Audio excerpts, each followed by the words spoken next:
Hello and welcome to the transcription explanation of this design. It says, here I am stuck in the middle with you, and it is vertically oriented, and it is designed to go from the base of the neck down to like below the shoulder blades as a spine tattoo. And it was requested to start reading at the top and going down, which is a bit different than normal reading, which is starting at the bottom going counterclockwise. So I put this start marker here. It's at the bottom of the circle, still indicating this is the correct orientation and not to flip it, but also saying that this is our first word. So as I said earlier, reading order is bottom counterclockwise, so let's go ahead and start at the start marker and read counterclockwise. Here is a shallow divot, here's a deep divot. It's more than 50% of a circle, and that means we're in the top row of this grid above me, and in the top row there are two lines attached to this letter, which, even though it's just like this one thick line here, this line, because it ends both here and here, it counts twice, because those little lines in the columns, especially I think this is second from the left, second from the right.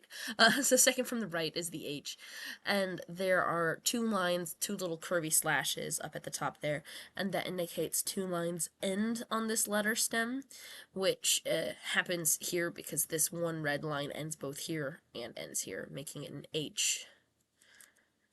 So H-E is a little vowel. Vowels are the little guys, and they can be by themselves, like this one here on a word circle.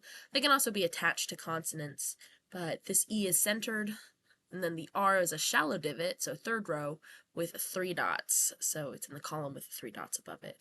And another E, so H-E-R-E.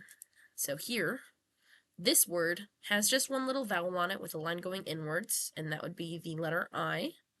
And then this word, again, starting at the bottom, going counterclockwise, starts with an A, and 1, 2, 3 lines on the M, so am. And then here's a comma. And then again, reading order's bottom counterclockwise, so if we get to this big old sentence circle, we'll start at the bottom of it and go counterclockwise. This shallow divot has 3 lines on it, so that's the S. This T has nothing on it. U has a line going outwards, and then this is a little bit stylized where I have this outer circle broken to show that there's this dot is over it. If I were to have connected it through it, would look kind of like an ink blot, like it would look like something just kind of blew out on the ink.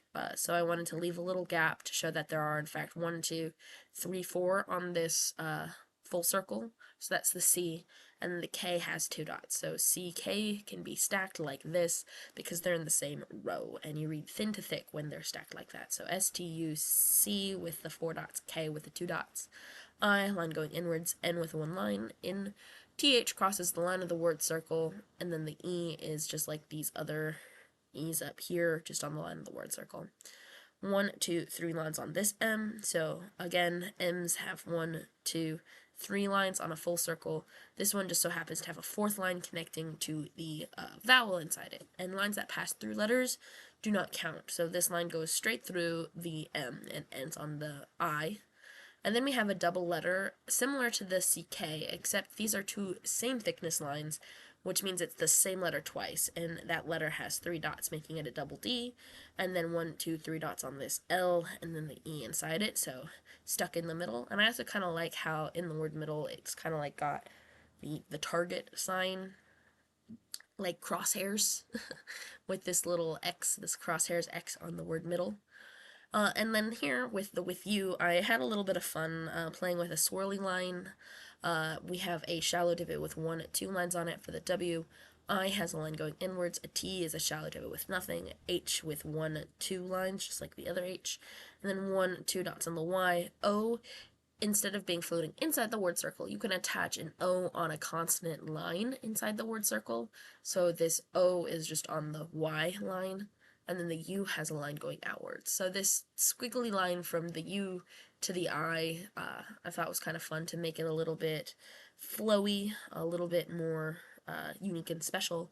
And you said to play with some different shapes and different line thicknesses, so I did that with like the hexagon here and the squiggle here, along with the normal circles in the design. So yeah, that is that. I hope you like it. Thanks. Bye.